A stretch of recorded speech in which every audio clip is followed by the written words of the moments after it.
रामकृष्ण हरी सज्जन हो.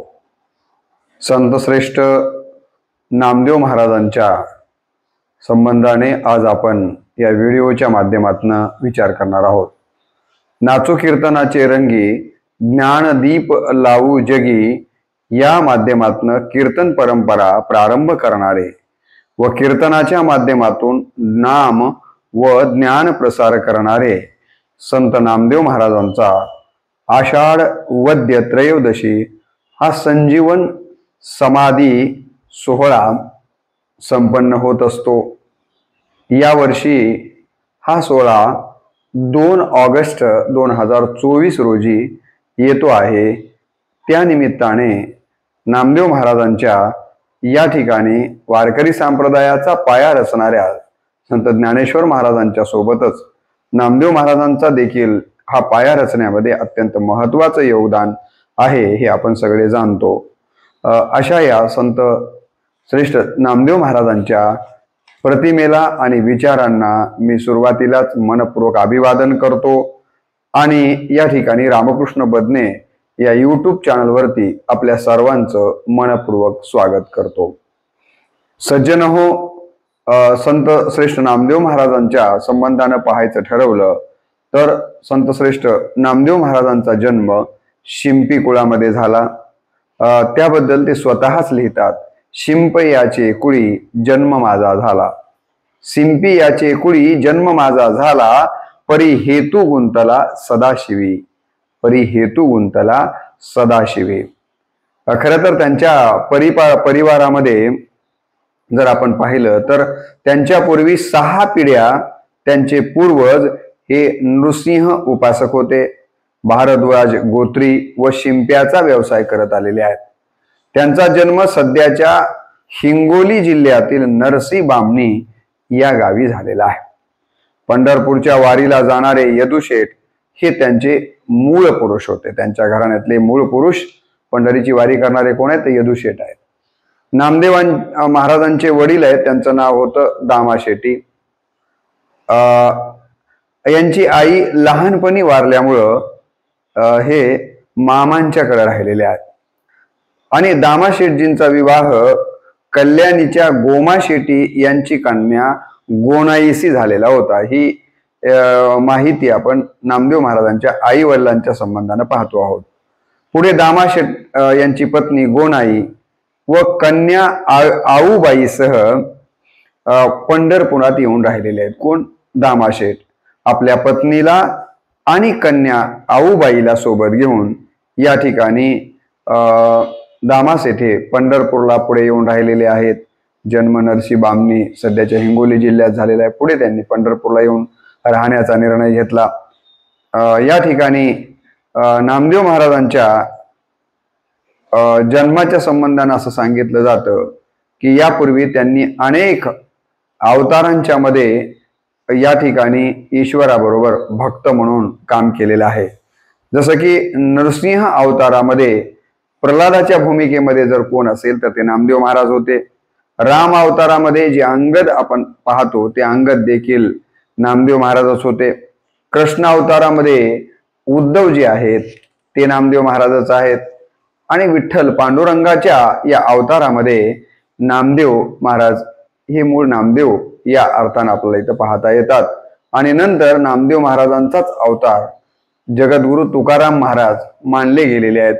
असं एकंदर नामदेव महाराजांनी अनेक अवतारांच्या मध्ये त्या अवतारामध्ये त्या देवाच्या बरोबर भक्त म्हणून देवाची सेवा केल्याचं वर्णन संप्रदायामध्ये आपल्याला पाहायला मिळतं. असं सांगितलं जातं की महर्षी वाल्मिकींनी शतकोटी श्लोकाचं रामायण लिहिलं आणि म्हणून त्यांनीही शतकोटी अभंग रचण्याचा संकल्प केला. कोण? नामदेव महाराजांनी. परंतु कार्यव्यापामुळं ते 96 कोटीच अभंग तयार करू शकले आणि अपूर्ण राहिलेल्या संकल्पाची पूर्ती करण्यासाठी त्यांनी देहू या गावी तुकाराम महाराजांच्या नावानं जन्म घेतला आणि पुढचं अर्धवट राहिलेलं लेखनाचं काम या संत तुकाराम महाराजांचा अवतार घेऊन पूर्ण केलं असं या ठिकाणी संप्रदायामध्ये आजही मानलं जातं. संत नामदेव महाराजांचा जन्म कार्तिक शुद्ध एकादशीला झालेला आपल्याला पाहायला मिळतो. 1270 या इसवी सणाला त्यांचा जन्म झालेला आहे. मी यापूर्वीच सांगितलं, माता गोनाई व पिता दामाजी शेठ यांच्या पोटी त्यांचा जन्म झालेला आहे. पंढरपूर या ठिकाणी त्यांचं नाव किंवा आडनाव जे होतं ते रेळेकर आहे. नामदेव महाराजांचं आडनाव काय होतं? रेळेकर. नामदेव दामासेठ रेळेकर असं संपूर्ण नाव आपल्याला नामदेव महाराजांचं सांगता येतं. त्यांचं कुटुंब खूप मोठं होतं. एकत्र कुटुंब पद्धती होती. त्यांच्या कुटुंबातील व्यक्तींचं वर्णन जनाबाईंनी एका अभंगामध्ये केलेलं आहे. तो अभंग जर बघितला तर आपल्याला नामदेव महाराजांच्या कुटुंबातल्या प्रत्येक व्यक्तीचं नाव आणि त्यांची संख्या आपल्या लक्षात आल्याशिवाय राहत नाहीये. संत जनाबाई म्हणतात, नारा विटा गोंदा महादा चौघे पुत्र. नारा विटा गोंदा महादा चौघे पुत्र, जन्मले पवित्र त्यांचे वंशी. जन्मले पवित्र त्यांचे वंशी. नारा विटा गोंदा महादा हे 4 पुत्र होते आणि ते त्यांच्या वंशामध्ये जन्माले आहेत नामदेव महाराजांच्या. लाडाई गोडाई येसाई साखराई, चौघी सुनापाही नामयांच्या. वर उल्लेखित केलेले नारा विटा गोंदा महादा हे 4 मुलं आहेत आणि खाली लिहिलेल्या म्हणजे लाडाई गोडाई येसाई आणि साखराई या त्या 4 मुलांच्या 4 पत्नी आहेत, म्हणजे या सुना आहेत नामदेव महाराजांच्या. त्यानंतर लिंबाई ती लेकी, आऊबाई बहिणी. नामदेव महाराजांच्या मुलीचं नाव लिंबाई आहे आणि आऊबाई ही नामदेव महाराजांची बहीण आहे. विडी पिशी दासी त्याची जनी, आणि एवढ्या लोकांच्या बरोबर दासी जनी देखील याच परिवारामध्ये राहतात. आई आहे गोनाई आणि वडील दामासेठ. तर अशा पद्धतीचं हे फार मोठं परिवार आपल्याला पाहायला मिळतो. या परिवारामध्ये एकूण 14 सदस्य आपण जर पाहिलं तर आपल्याला इथं दिसून येतात. आणि जनाबाईंसोबत सह जर आपण पकडलं तर 15 सदस्य या परिवारामध्ये आहेत. लहानपणापासूनच त्यांना विठ्ठल भक्तीची आवड होती नामदेव महाराजांना.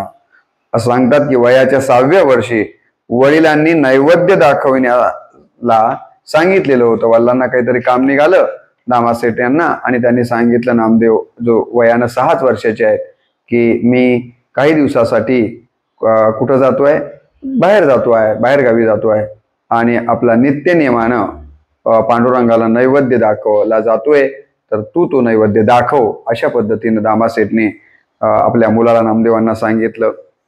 आणि नामदेवांना असं वाटलं की आपल्या वडिलांच्या हातानं हा नैवेद्य देव खातच असावा आणि म्हणून ते नैवेद्य घेऊन या ठिकाणी पांडुरंगाकडे नामदेव महाराज येतात आणि पांडुरंगाला नैवेद्य खाण्यासाठी विनंती करतात. आपल्याला माहित असेल की प्रसिद्ध अभंग आहे की घेऊन आलो नैवेद्याला एकतरी घास घ्या विठ्ठला. घेऊन आलो नैवेद्याला एकतरी घास घ्या विठ्ठला. किंवा नेहमी वारकरी संप्रदायामध्ये पंक्तीला जेवण वाढल्यानंतर म्हणजे पदार्थ सगळे वाढल्याच्या नंतर जो श्लोक म्हटला जातो, हा श्लोक नामदेव महाराजांनी या ठिकाणी देवाला नैवेद्य खाण्यासाठी विनंती करताना म्हटला होता. तो श्लोक असा आहे की केशवा माधवा गोविंद गोपाळा, जेवी तू कृपाळा पांडुरंगा. अच्युता वामना दशरथ नंदना, जेवी तू बा कृष्णा पांडुरंगा. कृष्ण विष्णू हरी मधुसूदन मुरारी, जेवी तू नरहरी पांडुरंगा. ऐसी ग्लानी करिता विठ्ठल पावला, नैवेद्य जेविला नाम याचा. याप्रमाणे आपण बघितलं असेल की त्यांनी वयाच्या 6व्या वर्षी पंढरीच्या पांडुरंगाला मूर्तीतून देव प्रकट झाले आणि नामयाची भक्ती अंतकरणातून तळमळ पाहिली आणि नैवेद्य जेविला नामयाचा. नामदेव महाराजांच्या हातनं नैवेद्य वयाच्या 6व्या वर्षी पांडुरंगानं खाल्लं असं त्यांच्या चरित्रामध्ये वर्णन आलेलं आहे. वयाच्या 8व्या वर्षी त्यांचं लग्न कल्याणच्या गोविंद शेठ सदावर्ते यांची कन्या राजाईशी झालेला आहे. नामदेव महाराजांच्या पत्नीचं नाव काय? राजाई आहे आणि ही गोविंद शेठ सदावर्ते यांची सुकन्या होती. त्यानंतर जर आपण बघितलं तर त्यांचं मन सतत देवाच्या नामाकडे वळत असे. जेव्हा ते वळत नसे तेव्हा महाराज त्या मनाला म्हणत असत की अमृताहुनी गोड नाम तुझे देव. अरे देवा, अमृतापेक्षाही गोड तुझं नाव आहे, परंतु हे माझं मन का घेत नाहीये? अमृताहुनी गोड नाम तुझे देवा, मन माझे केशवा, मन माझे केशवा, का बाण घे. या पद्धतीची खूप सुंदर रचना आलेली आहे. आपल्याला फार विस्तार करता येणार नाहीये. ते सतत देवाशी संवाद करत असत. खरं तर देवाचे अत्यंत, पांडुरंगाचे अत्यंत लढीवाळ भक्त म्हणून देखील नामदेव महाराजांचा उल्लेख केला जातो. ते विठ्ठल भक्तीमध्ये एवढे तल्लीन झाले होते की म्हणावे तेवढे त्यांनी संसाराकडे कमी लक्ष दिलं, परंतु पंढरीच्या पांडुरंगाच्या सोबतच त्यांनी जास्तीचा वेळ घालवलेला आहे आणि म्हणून संसाराकडे दुर्लक्ष करतायत. यामुळं आई, वडील, पत्नी त्यांना कधी कधी दूषणं देत असलेले देखील आपल्याला चरित्रामध्ये वाचायला मिळतं. नामदेवांनी एकाच वेळी परकीय मुस्लिम सत्ता व चातुर्वर्ण व्यवस्था निर्माण करणाऱ्या ब्राह्मणी धर्माशी संघर्ष केलेला आहे. तर अशा प्रकारे दोन पातळीवरती नामदेव महाराज या ठिकाणी संघर्ष करताना दिसतात. वयाच्या 20व्या वर्षी ते आळंदीला संत ज्ञानदेव व त्यांच्या भावंडांना भेटायला गेलेले आहेत. तेव्हा या ठिकाणी नामदेव महाराज हे ज्ञानेश्वर महाराजांच्या पेक्षा 8 वर्षांना मोठे होते. ते नामदेव महाराजांनी या 4 भावांशी वागताना थोडासा अहंभाव दाखवला, कारण मी देवाच्या जवळ राहतो या प्रकारचा अहंकार नामदेव महाराजांनी या 4ही भावांशी वागताना आळंदीला दाखवलेला आहे. ही गोष्ट मात्र मुक्ताबाईंना पटलेली नाही आहे आणि म्हणून मुक्ताबाई या ठिकाणी, तसं तर मुक्ताबाई ह्या नामदेवांच्या पेक्षा खूप लहान होत्या ना, ज्ञानदेवांच्या पेक्षाही लहान होत्या, परंतु नामदेवांचं हे वागणं त्यांना आवडलेलं नाही आहे आणि मुक्ताबाई म्हणाले की अखंड जयाला देवाचा शेजार, अखंड जयाला देवाचा शेजार, कारे अहंकार गेला नाही, मान अपमान वाढविसी हेवा, दिसा असता दिवा हाती घेसी, दिसा असता दिवा हाती घेसी. आणि या पद्धतीने नामदेव महाराजांना आलेला अहंकार मुक्ताबाईंना आवडलेला नाहीये आणि म्हणून मुक्ताबाईंनी या ठिकाणी नामदेवांचा समाचार घेण्याचा प्रयत्न केलेला आहे या रचनेच्या माध्यमातून. नंतर एक संत संमेलन बोलावलं जातं आणि त्या ठिकाणी गोरा कुंभार हे आपल्या संत श्रेष्ठ गोरा कुंभार हे आपल्या हातामध्ये थापटणं घेतात आणि कोण कच्चं मडकाय कोण पक्काय या पद्धतीची तिथं परीक्षा संत घेतात आणि त्या परीक्षेमध्ये नामदेव महाराज हे कच्चं मडकं असल्याचं पाहायला मिळतं. आणि मग सगळे संत सांगतात, मुक्ताबाई म्हणतात की हे कच्चं मडकं आहे, याला पक्क करायचं असेल तर गुरु करून घ्यावा लागेल. ह्या सगळ्या घटनेमुळे नामदेव महाराज नाराज होतात. आपले लढीवाळ असणारे जे पांडुरंग आहेत, विठोबा आहेत, त्यांच्याकडे ते जाऊन तक्रार करतात की मला असं असं पद्धतीनं म्हटलं गेलं आहे. त्यावेळेला पांडुरंग देखील म्हणतात की होय नाम्या, तुला या ठिकाणी गुरु करावाच लागणार आहे. आणि मग कुठे गुरु करावा तर सांगितलं जातं की औंढा नागनाथला एक विसोबा खेचर आहेत, तिथे तुम्ही जा. आणि मग ते औंढा नागनाथला येतात. विसोबा खेचरांना गुरु करण्यासाठी ते पाहतात तर काय, हे विसोबा खेचर पिंडीवरती, महादेवाच्या पिंडीवरती पाय देऊन बसलेले आहेत. हे चित्र पाहिल्याच्या नंतर या ठिकाणी नामदेवांना हे आवडत नाही. त्यांच्या मनामध्ये शंका उपस्थित होते की अरे, ज्यांना मी गुरु करून घ्यायला म्हणून आलोय ते तर पिंडीवरती पाय ठेवून बसलेले आहेत. आणि मग ते गुरुला प्रश्न करतात की तुम्ही असं कसं बसला आहात. ते म्हणतात काय करावं, मी जिथं पाय, अशी जागाच नाहीये की जिथं पिंड नाहीये. ते म्हणतात नाही नाही नाही, असं कसं असतंय. त्यावेळेला ते गुरु म्हणतात की मग उचलून दुसरीकडे ठेव माझे पाय. नामदेव महाराज गुरुचे पाय उचलून दुसरीकडे ठेवण्याचा प्रयत्न करतात. तिथे देखील तशाच प्रकारचे, जिथं जिथं पाय ठेवावे तिथं तशाच प्रकारचे पिंड या ठिकाणी असलेली दिसते कोणाला नामदेव महाराजांना, आणि नामदेव महाराजांच्या लक्षात येतं की आपण या विसोबा खेचरांना जितकं सोपं समजतोय तितके सोपे नाही आहेत, तर हे महान संत आहेत आणि म्हणून यांना गुरु करायला काही अडचण नाही आहे. या पद्धतीचा विचार पुढे नामदेव महाराजांच्या मनामध्ये येतो. आपल्याला माहिती आहे की त्या संबंधानं अशी एक रचना आलेली आहे की उठी उठी प्राण्या आंधळा तू काय देवावरी पाय ठेवी येलाय. उठ उठ प्राण्या आंधळा तू काय देवावरी पाय ठेवी येला. अशा पद्धतीनं गुरुचे ते सगळं बघून त्यांनी म्हटलेलं होतं. तेव्हा विसोबा खेचर म्हणाले होते, त्याबद्दल मी यापूर्वी सांगितलं. त्याची रचना अशी आलेली आहे, नामा पाहे अवघा जिकडे तिकडे देव, नामा पाहे अवघा जिकडे तिकडे देव, कोठे रीता ठाव न देखेची. आणि मग अशा पद्धतीनं नामदेव महाराजांना विसोबा खेचरांचं महत्व लक्षात येतं आणि मग त्यानंतर विसोबा खेचर नामदेवांना शिष्य म्हणून स्वीकारतात, उपदेश देतात.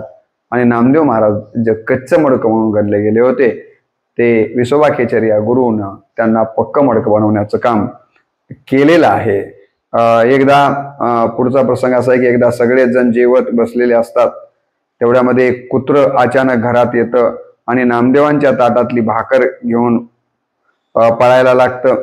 सगळेजण आरडाओरडा घरातले करू लागतात, पण नामदेवाला वाटतं की या कुत्र्यातही परमेश्वर आहे आणि ते तुपाची वाटी घेऊन त्याच्या पाठीमागं पळायला लागतात त्या कुत्र्याच्या. अरे कोरडी भाकर खाऊ नकोस, तुझं पोट दुखेल, भाकरी बरोबर तूप घे अशी विनवणी करतात आणि मागे पळत सुटलेले आहेत.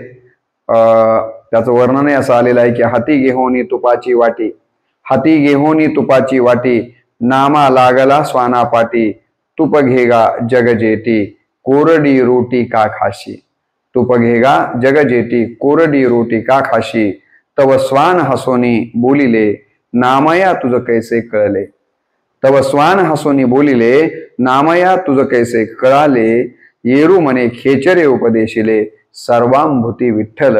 आणि मग जेव्हा ते तुपाची वाटी घेऊन मागं पळतात तर हे जे कुत्र्याचं रूप घेतलेलं होतं ते रूप बाजूला टाकून देव साक्षात उभे राहतात आपल्या मूळ रूपामध्ये आणि म्हणतात, नामा तुला कसं कळालं की मीच कुत्र्याचा वेश घेऊन आलेलो होतो. त्यावेळेला नामदेव महाराज म्हणतात की मला माझ्या खेचर गुरूंनी उपदेश केल्यामुळं या ठिकाणी सगळीकडेच देव भरून उरलाय, ही वृत्ती माझ्यामध्ये आलेली आहे. तर असं त्यांच्या चरित्रातला एक प्रसंग सांगितला जातो. नंतर संत ज्ञानदेव व नामदेव यांनी तीर्थाटनाच्या उद्देशानं भारत भ्रमण केलेलं आहे. सगळा महाराष्ट्र नामदेवांनी कीर्तनांनी पिंजून काढलेल्या नामदेव महाराजांनी. नामदेव कीर्तन करी पुढे देव नाचे पांडुरंग, जनी म्हणे ज्ञानदेवा बोला अभंग, आणि नाचता नाचता देवाचा गळाला पितांबर. म्हणजे कीर्तन परंपरा खऱ्या अर्थानं महाराष्ट्रभर आणि त्यानंतर पुढे देखील अनेक राज्यांच्या मध्ये पोहोचविण्याचं पहिलं काम जर कोणा केलं असेल तर ते नामदेव महाराजांनी केलेलं आहे. ज्ञानोबा माऊलींच्या सोबत ते तीर्थाटनाला गेलेले आहेत, त्यांच्याबरोबर बाकीचे काही संत आहेत. त्याचं वर्णन असं येतं की टाळ मृदंग विने सुस्वर, नादे दुमदुमले अंबर. टाळ मृदंग विने सुस्वर, नादे दुमदुमले अंबर, त्यात टाळ्यांचा गजर अपरंपार ओढवला. आपल्या या प्रवासाचं वर्णन नामदेव महाराजांनी तीर्थावळीच्या अभंगामध्ये लिहून ठेवलेलं आहे.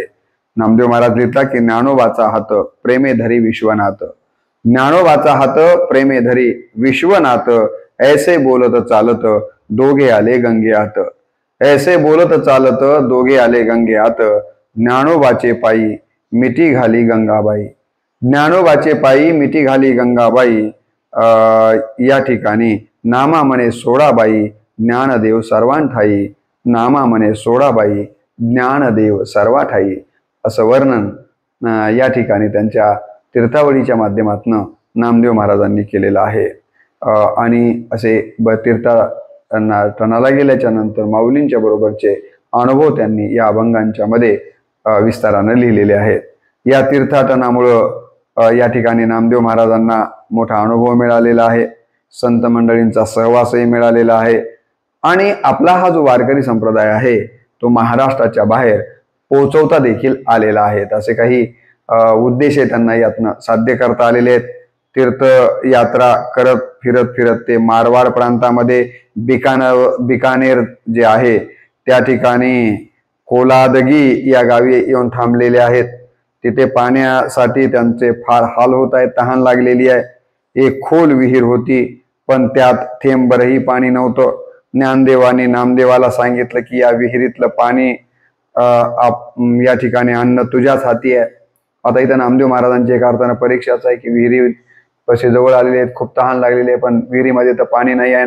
ज्ञानेश्वर माऊली म्हणतात की आता हे पाणी आणणं नामदेवा तुझंच काम आहे, तुझ्याच हाती आहे। मग नामदेव खूप विचारात पडतात।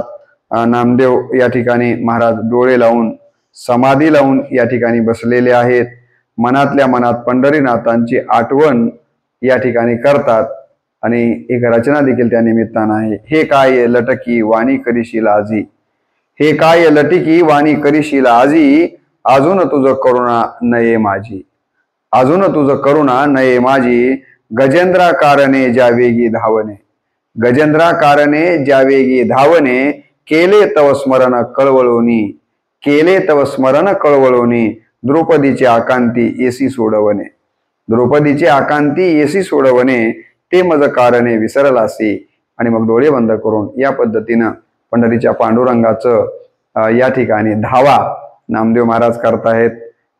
हा धावा रुक्मिणी आईसाहेबांच्या कानी पडतो। रुक्मिणी आईसाहेब देवाला नामदेवांचा हा जो काय धावा आहे तो कानावर टाकतात आणि मग देव या ठिकाणी या कोरड्या विहिरीमध्ये पाणी सोडतात आणि विहीर भरते, असं त्यांच्या चरित्रामध्ये सांगितलं गेलेलं आहे आणि लिहिलं गेलेलं देखील आहे। तव गडगडीत कूप उदके ओसंडला, तव गडगडीत कूप म्हणजे विहीर। तव गडगडीत कूप उदके ओसंडला, कल्पांती खवळला सिंधू जैसा, ज्ञानदेव म्हणे झाले अभिन्नव, ज्ञानदेव म्हणे झाले अभिन्नव। कैसा ऋणिया देव केला येणे, कैसा ऋणिया देव केला येणे। ज्ञानदेव माऊलीच या ठिकाणी या घटनेचं वर्णन करून म्हणतात की नामदेव महाराजांनी खरंच या देवाला किती ऋणी करून ठेवलेला आहे। म्हणजे नामदेव महाराज वर देवाचा किती जीव आहे आणि नामदेव महाराजांचा देवाच्या वरती किती जीव आहे, असं या ठिकाणी माऊलींना म्हणायचंय। मग तिथून ते उत्तरेकडून येताना औंड्याला आलेले आहेत। तीर्थाटन करत करत उत्तर भारतातनं ते औंढा नागनाथाला या ठिकाणी येतात। देवळासमोर नामदेव महाराज कीर्तन या ठिकाणी सुरू करतात, परंतु तिथले जे कोणी असतील ते नामदेव महाराजांना देवळाच्या समोर कीर्तन करू देत नाहीये। ते म्हणतात आम्हाला डिस्टर्ब होत आहे, तुम्ही देवळाच्या मागे जाऊन कीर्तन करा। आणि मग नाईलाजानं नामदेव महाराज देवळाच्या मागे कीर्तन प्रारंभ करतात, परंतु त्या कीर्तनामध्ये काही भरत नाहीये। आणि मग अशा वेळेला नामदेव महाराज त्या मंदिराच्या औंढा नागनाथचं जे मंदिर आहे त्या मंदिराच्या पाठीमाग कीर्तन करताना रंग न भरल्यास नामदेव महाराज आळवणी करतात। काय म्हणतात बघा, देवाची धावा करतात। आता का निष्ठुर अंतरी, आता का निष्ठुर अंतरी, न येसी लवकरी विठ्ठला, आता का निष्ठुर अंतरी, न येसी लवकरी विठ्ठला। मज कडेस करुणी पाठी, मज कडेस करुणी पाठी, रावळी बैसला दुर्जटी, आता पाहुनी कृपा दृष्टी, पाव जग जेटी मज लागे, पाव जग जेटी मज लागे। हे देवा माझ्याकडं पाठ करून असं का बसला आहात, तर कृपा करून माझ्याकडं बघा, इकडं तोंड करा, अशा पद्धतीची विनवणी या ठिकाणी नामदेव महाराज करतात। आणि मग काय आश्चर्य, संत लिहितात, फिरविले देऊळ जगा माझी ख्याती, नामदेवा हाती दूध प्याला। मी आपल्याला सांगितलं की घेऊन आलो नैवेद्याला म्हणत नामदेव महाराजांनी या ठिकाणी मूर्तीमध्ये दूध पाजवण्यासाठीची विनवणी केली आणि त्यांचं हे निस्सीम भाव बघून मूर्तीतनं देव प्रगट झाला आणि त्यांचं दूध पिलं। तसंच त्यांनी मला कसं काय पाठीमाग मी कीर्तन करतोय तू माझ्याकडे कसं काय बघत नाहीयेस, अशी आळवणी केल्याच्या नंतर या ठिकाणी मंदिर देखील फिरलं, असं या ठिकाणी आपण वर्णन आताच पाहिलं की फिरविले देऊळ जगा माझी ख्याती, नामदेवा हाती दूध प्याला। या प्रकारचा औंढा नागनाथ या ठिकाणी त्यांच्या चरित्रात घडलेला प्रसंग। त्यानंतर तिथून ते तीर्थक्षेत्र तीर्थयात्रेहून परत येतात, देव मावंद घालतात वगैरे हे प्रसंग त्यांच्या चरित्रामध्ये आलेले आहेत. तीर्थयात्रा करून वापस आल्याच्या नंतर काही दिवस नामदेव महाराज देवाच्या सोबत अत्यंत आनंदात दिवस घालवत आहेत. पण एके दिवशी मात्र नामदेव महाराजांना खरोखरच खूपच दुःखदायक बातमी समजते आणि नामदेव महाराज खूप दुःखी होतात. ती बातमी असते ज्ञानेश्वर माऊली समाधी घेणार आहेत या बाबीची, आणि त्यामुळं नामदेव महाराज फार नाराज होतात, दुःखी होतात, चिंतातूर होतात. संतांमध्ये सगळ्यात लहान जर कोण असतील त्या काळातले जे सगळे संत होते, या सगळ्या संतांच्या मध्ये सगळ्यात वयानं लहान असणारे ज्ञानेश्वर माऊली आणि तेच पहिल्यांदा समाधी घेतात. हे ऐकून सगळ्यांना खूप वाईट वाटलेलं आहे, चिंतातूर झालेले आहेत. नामदेवांनी महाराजांनी ज्ञानेश्वर माऊलींच्या समाधीचं हुबेहूब अत्यंत सजीव अशा प्रकारचं चित्रण समाधीच्या अभंगाच्या माध्यमातून केलेलं आहे. धन्य धन्य तू विठ्ठला, धन्य धन्य प्रत्यक्ष देखिला, धन्य धन्य तू विठ्ठला, धन्य धन्य प्रत्यक्ष देखिला, धन्य समारंभ येथिला, सोहळा करीशी भक्तांचा. या पद्धतीने समाधीच्या सगळं वर्णन त्यांनी केलेलं आपल्याला पाहायला मिळतं. नामदेवांचे समाधीचे अभंग वाचताना डोळ्यात आसवे व मनात कालवा कालव झाल्याशिवाय राहत नाहीये, असं अत्यंत हुबेहूब चित्रण त्यांनी या समाधीच्या अभंगांच्या मध्ये केलेलं आहे. नामदेव महाराज म्हणतात, ज्याप्रमाणे मुंग्याच्या वारुळाला आग लागल्यास मुंग्यांची जशी अवस्था होते, किंवा पाण्याबाहेर काढल्यावर मासोळी जशी तळमळ करते, किंवा घार आकाशातून निघून गेल्यावर पिल्यांची जी अवस्था होते, तसं आमचं सगळ्यांचं माऊली समाधी घेत आहेत आणि जात आहेत समाधीमध्ये. हे ऐकून आमची अवस्था तशी झाली, असे हे 3 दृष्टांताच्या माध्यमातून नामदेव महाराजांनी असं समाधीचं खूप या ठिकाणी अंतःकरणपूर्वक वर्णन केलेलं आपण त्या समाधीचे अभंग वाचत असताना अनुभवतो. नामा म्हणे देवा ज्ञानदेव सृष्टी, नामा म्हणे देवा ज्ञानदेव सृष्टी, पडेले का दृष्टी पुन्हा आता. नामा म्हणे देवा ज्ञानदेव सृष्टी, पडेले का दृष्टी पुन्हा आता. संत अंतरला सखा झाला दूर, संत अंतरला सखा झाला दूर, आता पंढरपूर कैसे कंठू, आता पंढरपूर कैसे कंठू. असं नामदेव महाराज देवाला म्हणतात की एवढा सखा आपला ज्ञानेश्वर आपल्याला सोडून गेलेले आहेत, आता पुन्हा त्यांची कशी भेट होईल. ज्ञानदेवाच्या समाधीनंतर त्यांचं मन काही नामदेव महाराजांचं पंढरपूरमध्ये लागत नाहीये.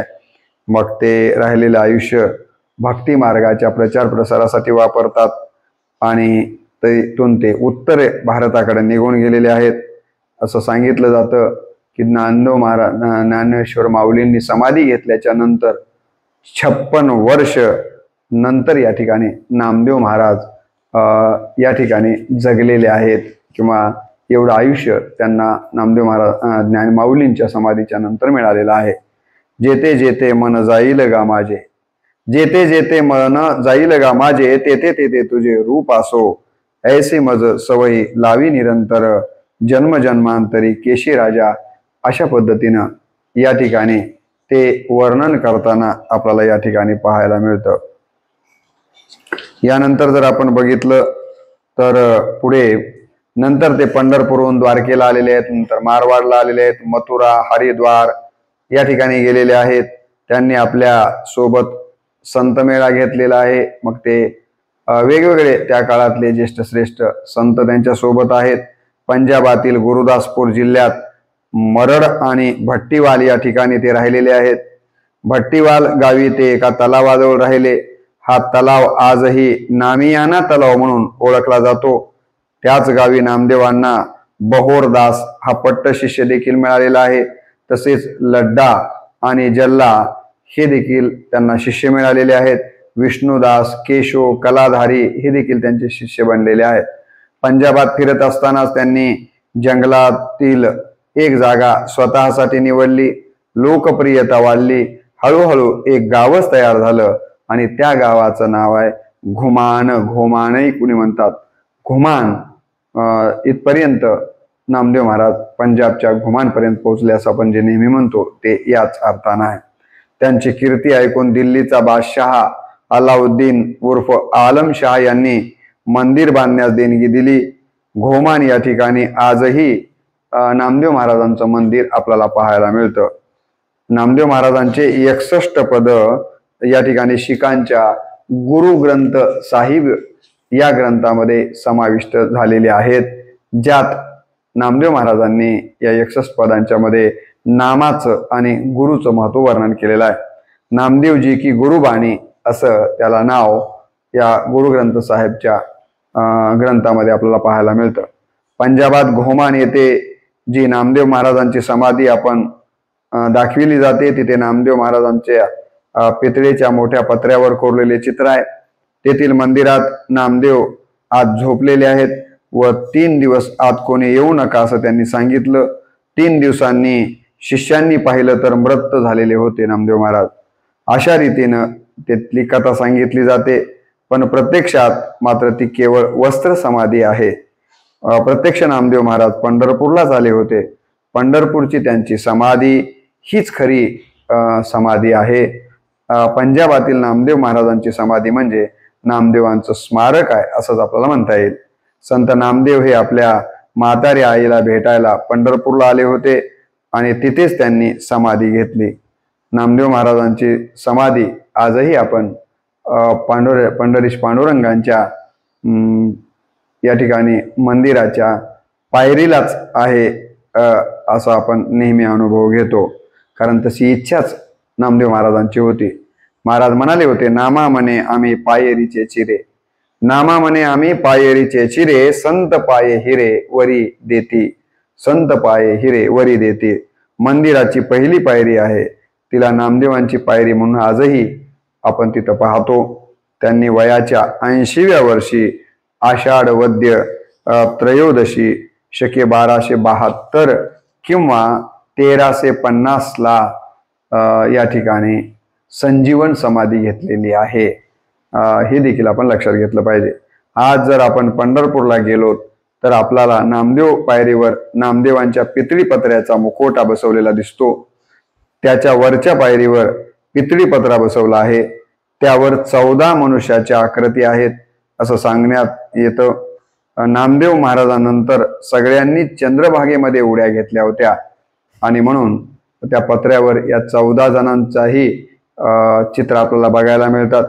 एकूण 15 होते मी म्हणालो जनाबाई सोबत सहित, परंतु त्यात 14च्याच तिथं का दाखवलं, एक का नाही, तर त्यात असं सांगितलं जातं की त्यांची एक सून त्यावेळेला बाळांपणाला गेलेली होती आणि ही संजीवन समाधी घेताना सूनमाई मात्र अनुपस्थित होत्या.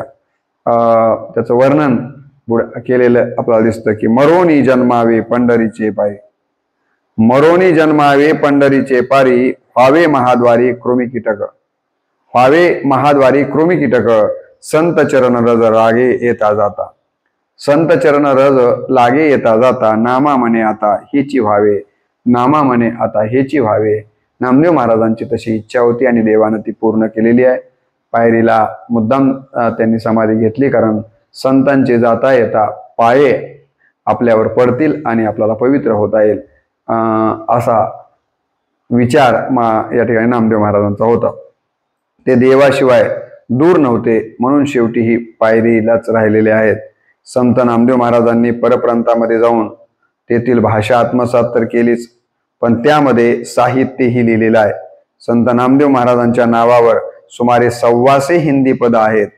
लोकास प्रेरित करून व्यापक लोक चळवळ उभी केलेली आहे त्यांनी. असं करणारे मराठी मातीतील हे पहिलेच संत म्हणावे लागतील. भागवत धर्माच्या प्रचारासाठी संत नामदेव महाराजांनी थेट पंजाब गाठून घुमान नावाच्या जंगलापर्यंत या ठिकाणी ही भागवत धर्माची पताका फडकविण्याचं काम केलेलं आपल्याला पाहायला मिळतं. संपूर्ण भारत एक संघ बांधण्याचं काम जर कोणी केलं असेल तर ते नामदेव महाराजांनी केलेलं आहे. त्यांच्या रचनांचा, नामदेव महाराजांनी ज्या रचना लिहिल्या ना, त्या रचनांचा प्रभाव आपण जर बघितलं तर नरसिंह मेहता या संतावर झालेला आहे, संत कबीरांच्या वरती झालाय, जयदेव, त्रिलोचन, संत जनाबाई यांच्या रचनांच्या वरती या ठिकाणी नामदेव महाराजांच्या रचनांचा प्रभाव निश्चितपणे झालेला दिसतो. संत तुकारामांच्या अभंगावरही तुकाराम महाराजांच्या अभंगावरही या ठिकाणी त्यांच्या अभंगांचा प्रभाव जाणवतो. मराठी साहित्यातील आद्य चरित्रकार, मराठी साहित्यामधले आद्य चरित्रकार आणि आद्य आत्मचरित्रकार म्हणून जर पहिल्यांदा कोणाचा उल्लेख करायचा झाला तर तो नामदेव महाराजांचाच आपल्याला करावा लागतो. उत्तर भारतामध्ये रामानंद, कबीर, नानक, पिपा यांच्या रचनावर देखील त्यांचा प्रभाव निश्चितपणे झालेला आहे. नामदेव महाराजांच्या कीर्तनात गोरोबा काकांनी टाळी वाजवली होती आणि त्याच कीर्तनामध्ये गोरोबा काकांचे गेलेले हात आले होते असं नामदेव महाराजांच्या चरित्रात आपल्याला पाहायला मिळतं. गोरोबा काकांचा जो त्यांनी चिखल तुडवताना मुलगा मारला होता, मेला होता ना, मृत झाला होता, तो मुलगा देखील नामदेव महाराजांच्या कीर्तनामध्ये रांगत रांगत आलेला आणि जिवंत झालेला प्रसंगही येतो. परिसा भागवताची त्यांच्या पत्नीची आणि नामदेव महाराजांच्या पत्नीची एक कथा देखील आपल्याला सगळ्यांना माहिती आहे की परिसा भागवताच्या पत्नीने, जिचं नाव कामळजा नावाची परिसा भागवताची पत्नी आहे, तिने एक परीस या ठिकाणी नामदेव महाराजांची पत्नी राजाईला दिलेला होता. राजाईनं हे परीस यातनं सोनं बनवता येतं असं नामदेव महाराजांना सांगितल्यानंतर नामदेव महाराजांनी तो परीस घेतला होता आणि चंद्रभादेमध्ये फेकून दिला. आणि नंतर मात्र ही परिसा भागवतची पत्नी ती परीस मागायला आली. आता पंचायत झाली, कारण नवऱ्यानं तो परीस टाकून दिलेला होता. आणि असं म्हणतात की जेव्हा नामदेव महाराजांनी तिथे येऊन पाहिलं वाळवंटात आणि हात लावला तर सगळे त्या वाळवंटामधले जेवढे दगड होते तेवढे परीस झालेले होते, अशी कथा नामदेव महाराजांच्या संबंधानं सांगितली जाते. चोखा मेळ्याची या ठिकाणी हाडं गोळा करून समाधी बांधण्याचं मोठं काम जर कुणा केलं असेल तर ते नामदेव महाराजांनी केलेलं आहे. गोदाकाठच्या शूद्र कुळातील म्हणजे गंगाखेड या ठिकाणची गोदाकाठच्या शूद्र कुळातील दमा व कुरुंड यांच्या पोटी जन्माला आलेली एक कन्या, जी वयाच्या 8व्या वर्षापासून पंढरपुरात आली व विठ्ठलाजवळ कायम राहिली, या चिमुकलीला आश्रय देण्याचं काम आणि आयुष्यभर सांभाळण्याचं काम जर कोणी केलं असेल तर ते नामदेव महाराजांनी केलं. आणि ही चिमुकली 8 वर्षाची मुलगी म्हणजे दुसरं तिसरं कोणी नव्हतं तर जनाबाई होत्या. आणि त्या नामदेव महाराजांच्या बद्दल दासी जनी लागे पायी असाच उल्लेख करताना आपल्याला दिसतात. राष्ट्रसंत तुकडोजी महाराजांनी देखील नामदेव महाराजांचं वर्णन करताना लिहिलं, हाती घेऊन तूप वाटी नामदेव लागे स्वाना पाटी. हाती घेऊन तूप वाटी नामदेव लागे स्वाना पाटी, संतोषवी जगी जगजेटी कपडे शिवोनी.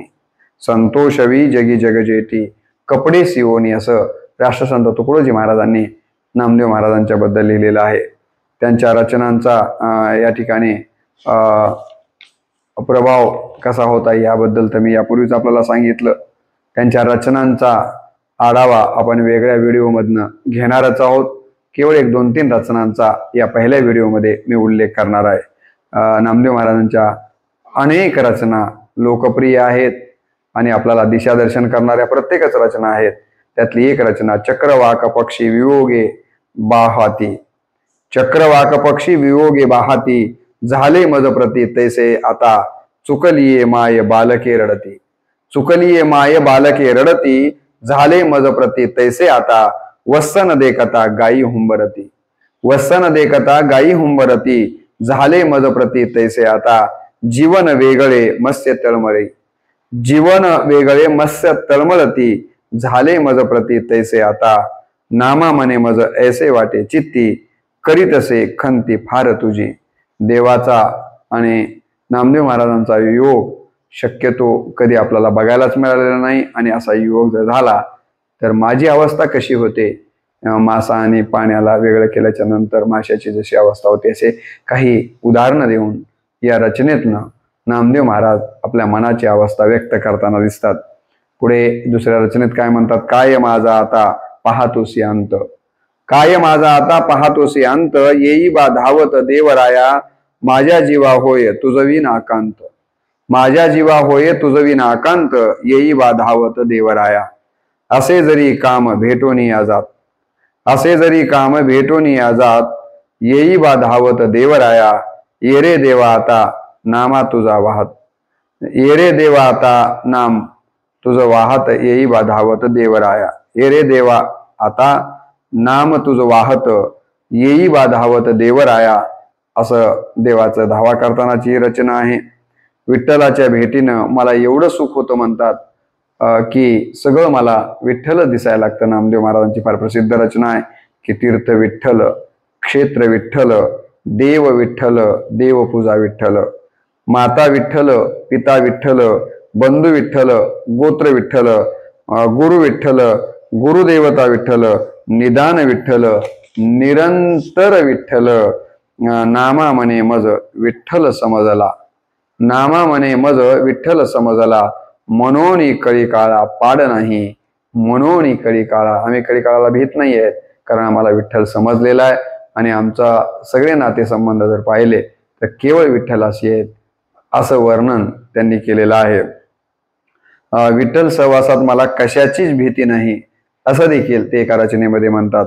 सुखा लागी जरी करीशी तळमळ तरी तू पंढरीशी जाय एक वेळ, मग तू अवघाची सुखरूप होसी, जन्मोन जन्मीचे दुःख विसरसी, चंद्रभागेसी करिता स्नान तुझे दोष पळती रानो रान, लोटांगण घालोनी महाद्वारी कान धरोनी नाच गरुडा वारी, नामा म्हणे उपमा काय द्यावी, नामा म्हणे उपमा काय द्यावी, माझ्या विठोबाची इडापिडा घ्यावी, माझ्या विठोबाची इडापिडा घ्यावी। या ठिकाणी पंढरपूरला जाण्याचं आणि विठ्ठल भक्तीचं वर्णन ते करतात। माऊलींच्या बद्दल, संत श्रेष्ठ ज्ञानेश्वर माऊलींच्या बद्दल त्यांनी जी रचना रचलेली आहे ती फार महत्वाची आहे की ज्ञानी याचा ज्ञानराज माझी योग्यांची माऊली, जेने निगमवल्ली प्रकट केली, गीता अलंकार नाम ज्ञानेश्वरी, ब्रह्मानंद लहरी प्रकट केली, अध्यात्म विद्येचे दाविलेसे रूप, चैतन्याचा दीप उजळला, 56 भाषेचे केलासे गौरव, भवारनवी नाव उभारिली, सर्वनाचे मिसे बैसावे येऊनी, साम्राज्य भुवनी सुखी नांदे, नामा म्हणे ग्रंथ श्रेष्ठ ज्ञानदेवी, एक तरी ओवी अनुभवावी। ज्ञानेश्वरीचं महत्व आणि माऊलींचं कार्याचं महत्व त्यांनी या रचनेतनं व्यक्त केलेलं आहे। ते म्हणतात की बाबा करायचं तर काय करावं, बोलू ऐसे बोल जेने बोले विठ्ठल डोले, बोलू ऐसे बोले जेने बोले विठ्ठल डोले, प्रेम सर्वांग्याचे ठाई वाचे विठ्ठल रकुमाई, परेहुनी परते घर, परेहुनी परते घर, तेथे राहू निरंतर, सर्वांचे जे अधिष्ठान तेची माझे रूप पूर्ण, नाचू कीर्तनाचे रंगी ज्ञानदीप लावू जगे, नाचू कीर्तनाचे रंगी ज्ञानदीप लावू जगे, सर्व सत्ता आली हाता, नाम याचा खेचर दाता। या ठिकाणी गुरुकृपेनं मला काय काय कसं दृष्टी बदलली, काय काय मिळालं हे या ठिकाणी सांगतात। आपण नेहमी जे आरतीच्या नंतर कार्यक्रमाच्या शेवटी म्हणतो घालील लोटांगण, ते देखील नामदेव महाराजांचं रचना आहे। घालील लोटांगण वंदिन चरण, डोळ्यान पाहिन रूप तुझे, प्रेमे आलिंगन आनंदे पूजिन, भावे ओवाळीन मने नामा। ही देखील अत्यंत महत्वाची रचना आज वारकरी संप्रदायामध्ये आणि जे म्हणून भक्त आहेत ते ही रचना नेहमीच म्हणताना आपण ऐकतो किंवा दुसरी एक रचना संप्रदायामध्ये शेवटी या रचनेला फार महत्व आहे। यावरून देखील नामदेव महाराजांच्या रचना किती महत्वाच्या होत्या हे आपल्या लक्षात येतं की अकल्प आयुष्य व्हावे तया कुळा, माझी सकळा हरीचे दासा, अहंकाराचा वारा न लागो राजसा, माझ्या विष्णुदासा भाविकासे, नामा म्हणे तया असावे कल्याण, ज्यामुखे निदान पांडुरंग। अशा पद्धतीनं या ठिकाणी ज्यामुखे निदान पांडुरंग असं वर्णन एका रचनेतनं त्यांनी केलेलं आपल्याला पाहायला मिळतं। नामदेव महाराजांच्या अनेक रचना ज्या की आपण आपल्या जीवनामध्ये दैनंदिन जीवनामध्ये त्याचा उल्लेख करतो, त्याच्यातनं प्रेरणा घेतो, अशा काही रचनांचा संक्षेपानं आढावा आपण दुसऱ्या व्हिडिओमध्ये घेणार आहोत। आज या ठिकाणी या पहिल्या व्हिडिओची लांबी आणि आपली श्रवणाची क्षमता लक्षात घेऊन या ठिकाणी व्हिडिओला इथंच आपण पूर्णविराम देतोय। नामदेव महाराजांचं चरित्र आपण महाराष्ट्रामध्ये राहतो, वारकरी संप्रदायाचा खूप मोठा या ठिकाणी भक्त अनुयायी वर्ग महाराष्ट्रामध्ये आहे, कारण आपण सगळे पंढरीच्या पांडुरंगाचे भक्त आहोत. तर त्या पंढरीच्या पांडुरंगाचा सर्वात लढीवाळ भक्त असलेल्या नामदेव महाराजांचं चरित्र देखील आपल्या सगळ्यांना माहिती असणं गरजेचं आहे. ते नुसतं माहीतच असून चालत नाही, तर त्यांनी घालून दिलेल्या मार्गावाजून चालण्यासाठी अशा चरित्रांचं जागर आपण केला पाहिजे. त्या जागरातनं आपल्याला काही ना काहीतरी मूल्य जपण्याची दृष्टी मिळाली पाहिजे, ती मिळावी एवढाच या व्हिडिओच्या पाठीमागचा आणि नामदेव महाराजांच्या संजीवन समाधी सोहळ्याच्या निमित्तानं या व्याख्यानाचा मुख्य उद्देश आहे. आपण नामदेव महाराजांचं चरित्र या पहिल्या व्हिडिओच्या माध्यमातून ऐकून घेतलं, त्याबद्दल आपल्या सर्वांच्या प्रती कृतज्ञताभाव व्यक्त करतो. दुसऱ्या व्हिडिओमध्ये आपण त्यांच्या रचनांचा आढावा घेणार आहोत. तोपर्यंत आज या पहिल्या व्हिडिओला याच ठिकाणी मी पूर्णविराम देतो आणि या ठिकाणी असं म्हणतो की पुंडलिक वरदे हरी विठ्ठल श्री ज्ञानदेव तुकाराम नामदेव महाराज की जय.